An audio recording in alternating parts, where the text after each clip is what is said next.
നമസ്കാരം. മലയാളത്തിന്റെ പ്രിയ എഴുത്തുകാരൻ ശ്രീ സി രാധാകൃഷ്ണനുമായുള്ള സംസാരം നമ്മളിവിടെ തുടരുകയാണ്.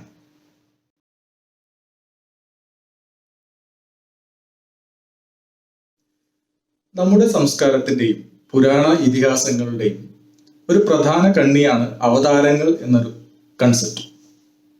വിഷ്ണുവിന് ദശാവതാരങ്ങൾ, അതിൽ രാമനും വാമനനും എല്ലാം ഉൾപ്പെടുമ്പോൾ തന്നെ നമ്മൾ പുരാണങ്ങളിലെല്ലാം കാണുന്ന മറ്റു പല വിശിഷ്ട വ്യക്തിത്വങ്ങളും അവതാരങ്ങളായി കണക്കാക്കപ്പെടുന്നില്ല.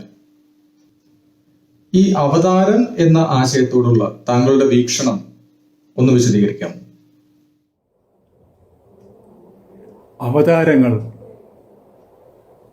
എന്നാണ് ഉണ്ടായത് എന്ന് പറഞ്ഞാൽ, അവതാരം എന്ന സങ്കല്പം എപ്പോഴാണ് നമുക്കുണ്ടായത് എന്ന കാര്യത്തിൽ തീർച്ചയില്ല.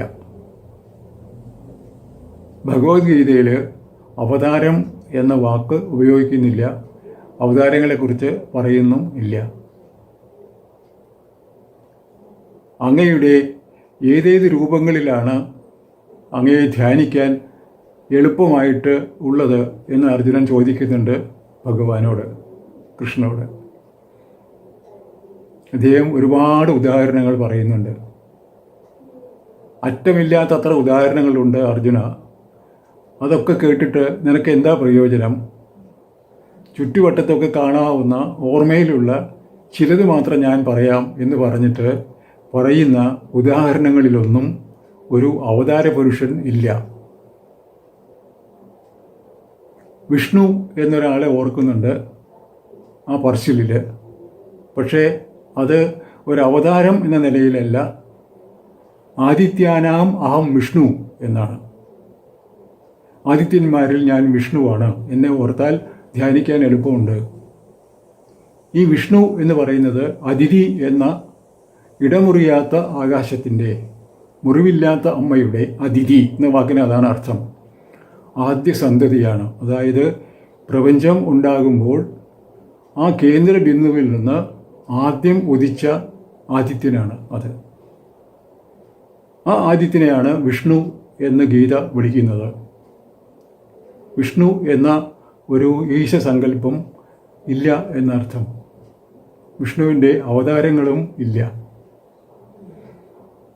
അവതരിക്കുന്ന കാര്യത്തെക്കുറിച്ച് ആ അർത്ഥത്തിൽ, ഇപ്പോൾ ഉള്ള അവതാരങ്ങളെക്കുറിച്ചുള്ള അർത്ഥത്തിലല്ല, ചില സംഭവാദികൾ ഉണ്ടാകുന്നു എന്ന അർത്ഥത്തിൽ പറയുന്നുണ്ട് ഒരിടത്ത്.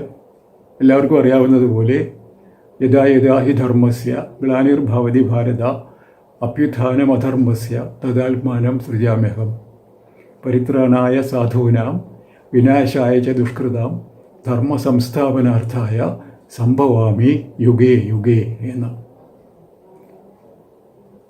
അതായത് എപ്പോഴാണോ മനുഷ്യ സമൂഹത്തിൽ അധർമ്മവും അനീതിയും പെരുകുന്നത്, അപ്പോഴൊക്കെ അതിനെതിരായ ഒരു വലിയ ശക്തിയായി, ശബ്ദമായി ഈശം അവതരിക്കുന്നു എന്നാണ്. അങ്ങനെ അവതരിക്കുന്നത് 10 പേരൊന്നുമല്ല. എവിടെയൊക്കെയാണോ അധർമ്മം ഉണ്ടാകുന്നത് അവിടെയൊക്കെ അപ്പോഴപ്പോൾ അതിനെതിരായ ഒരു ശബ്ദം ഉണ്ടാകുന്നു എന്നർത്ഥം. ഈ പാവങ്ങളായ നമ്മൾ വഴിയിലൂടെ നടന്നു പോകുമ്പോൾ ആരെയെങ്കിലും, ഒരു ആശ്രയമില്ലാത്ത ആളെ മറ്റാരെങ്കിലും ഉപദ്രവിക്കുന്നത് കണ്ടാൽ സാധാരണ മനുഷ്യരായ നമ്മൾ എന്ത് പറയും? മതി മതി, നിർത്ത് എന്ന് പറയും. അതുതന്നെയാണ് ഒരു അവതാരം. ഈ തരം അവതാരത്തിൻ്റെ മൂർത്തിമത് ഭാവങ്ങളായ വലിയ വലിയ ആളുകൾ, പ്രവാചകന്മാർ, വലിയ വലിയ അവധൂതന്മാർ, ഗുരുനാഥന്മാർ ഒക്കെ എല്ലാ കാലത്തും നമുക്ക് ഉണ്ടായിരുന്നു, നാളെയും ഉണ്ടാവും. ഈ ഉണ്ടാവുന്നു എന്ന് പറയുന്നതിനർത്ഥം 10 അവതാരങ്ങളായി ഞാൻ അവതരിക്കുന്നു, അതിനുശേഷം ഞാൻ അവതരിക്കില്ല എന്നോ അതിന് മുൻപ് അവതരിച്ചിട്ടില്ല എന്നോ അല്ല എന്ന് നമ്മൾ ധരിക്കണം. അല്ലെങ്കിൽ ആകെ കുഴപ്പത്തിലാവും എന്നർത്ഥം. ചിലർക്കൊരു അഭിപ്രായമുണ്ട്, ദശാവതാരം എന്നത് ജീവപരിണാമത്തിൻ്റെ കഥ പറയുന്നു എന്ന്. അങ്ങനെ നമുക്ക് കരുതാൻ വയ്യ. കാരണം മത്സ്യം, കൂർമ്മം എന്നൊക്കെ പറയുന്നത് കഴിഞ്ഞാൽ പിന്നെ വരാഹം എന്നുവരെ കഷ്ടി എങ്ങനെയെങ്കിലുമൊക്കെ ഏച്ചുകൂട്ടി ഒപ്പിക്കാമെങ്കിലും പിന്നെ വരുന്ന നരസിംഹം നമ്മൾ അറിയുന്ന മനുഷ്യപരിണാമ ശൃംഖലയുടെ ഒരു കണ്ണിയല്ല. മാത്രമല്ല പിന്നെ അവിടുന്ന് ഇങ്ങോട്ട് വരുന്നതൊക്കെ തന്നെ ഈ ഒരു പ്രത്യേക പരിണാമ ശൃംഖലയിലെ കണ്ണികളെന്ന് പറയാവുന്ന വിശേഷപ്പെട്ട സ്ഥാനങ്ങളും അല്ല. മനുഷ്യരാണ് എങ്കിലും അവർ പൊതുവെ ഒരേ തരം മനുഷ്യരാണ്. അങ്ങനെ വരുമ്പോൾ നമുക്ക് ചിന്തിച്ചു നോക്കിയാൽ കിട്ടുന്ന ഒരു കാര്യം, ഈ അവതാരങ്ങൾ ഗീത ജനിച്ച കാലത്ത് ചിലപ്പോൾ മനുഷ്യ സ്മൃതിയിൽ ഇല്ലായിരുന്നു എന്നാണ്. വേറൊന്നും കരുതാൻ പറ്റില്ല. പിൽക്കാലത്ത് ഉണ്ടായതാണ് ഈ അവതാരങ്ങളിൽ നിന്നും. ഇപ്പോൾ കൃഷ്ണൻ പോലും മഹാഭാരതത്തിൽ ഒരു അവതാരമായിട്ടല്ല പ്രത്യക്ഷപ്പെടുന്നത്. അദ്ദേഹം യോഗവിദ്യയുടെ ആചാര്യനായിട്ടും ലോകത്തിന് നന്മ വരുത്താൻ ശ്രമിക്കുന്ന, നേരത്തെ പറഞ്ഞ സ്വയം ഈശ്വര സൃഷ്ടി എന്ന് വിശ്വസിക്കുന്ന ഒരാളുമാണ്. ആ പ്രസാദമാണ് അദ്ദേഹത്തിൻ്റെ മുഖത്ത് നമ്മൾ കാണുന്നത്.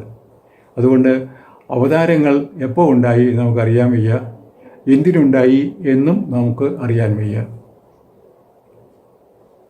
പ്രത്യക്ഷത്തിൽ എനിക്ക് തോന്നാറുള്ള ഒരു കാര്യം, പണ്ടേ നിലവിലുള്ള ചില നാടോടി കഥകൾ, ഐതിഹ്യങ്ങൾ, ഊഹങ്ങളൊക്കെ, ഗോത്രങ്ങളിലൊക്കെ ഉണ്ടായിരുന്ന ചില ധാരണകൾ പിൽക്കാലത്ത് വികസിച്ച് വന്നിട്ട് ഉണ്ടായതാണ് ഇത് എന്നാണ്. അല്ലാതെ മനുഷ്യപരിണാമത്തിൻ്റെ കഥയാണ് പറയുന്നതെങ്കിൽ മത്സ്യം കഴിഞ്ഞാൽ പിന്നെ അടുത്തത് കൂർമ്മമാണോ അത് ഇഴജന്തുക്കളാണോ എന്ന് നമുക്ക് തീർത്ത് പറയാൻ പറ്റില്ല. എന്തായാലും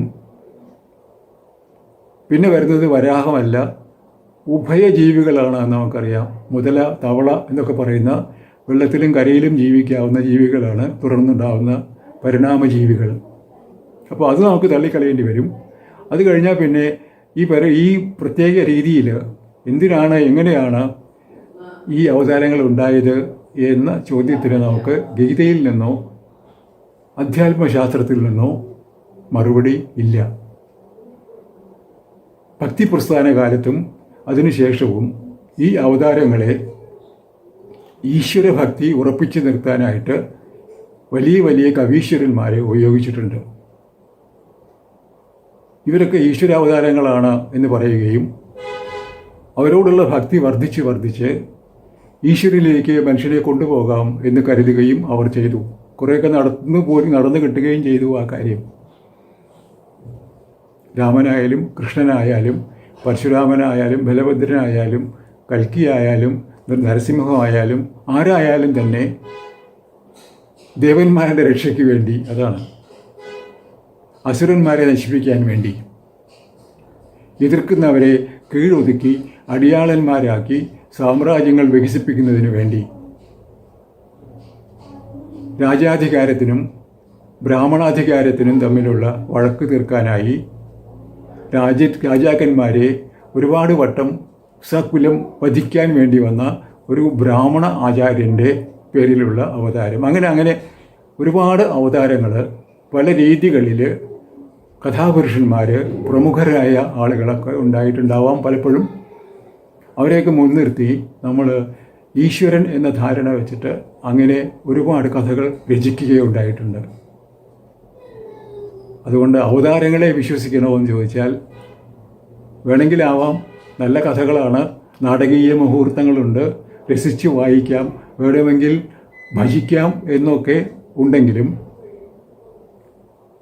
ഈശാംശം എന്നുള്ളതിന് പകരം വയ്ക്കാവുന്ന ഒരു ധ്യാന വിഷയമാണ് അത് എന്ന് ഏതായാലും വേദവ്യാസമുനി ഉദ്ദേശിച്ചിട്ടില്ല.